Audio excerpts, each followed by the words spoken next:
So we teach a specific process, we call it backtesting. So very simply what you're doing is you're accumulating a set of data of previous tests, previous setups that have happened in the past. And that does two things. Initially what it does is it gets, we could say it gets your eye in. So what you do is you get used to looking for a certain set of criteria.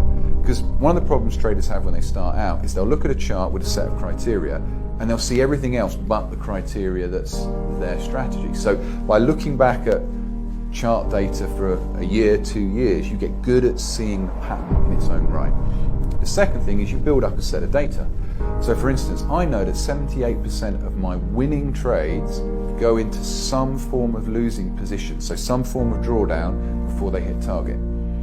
So straight away, psychologically, I'm ahead of the guy that when the trade starts going against him, he's ahead of the guy that when the trade starts going against him, he starts thinking, shit, have I picked the wrong trade? Or, oh, this is the wrong position to be in, or should I widen my stop? I already know that's going to happen nearly 80% of the time. I'm going to see some dip before I hit target. So what you're doing is you're building up a set of stats on things like win rate, average risk to reward. What happens if you've got a risk to reward of 1.5 to 1 versus a risk to reward of 2 to 1? Well, the 2 to 1 gives me a greater profitability at the end of 100 trades, but the 1.5 to 1 gives me a better win rate.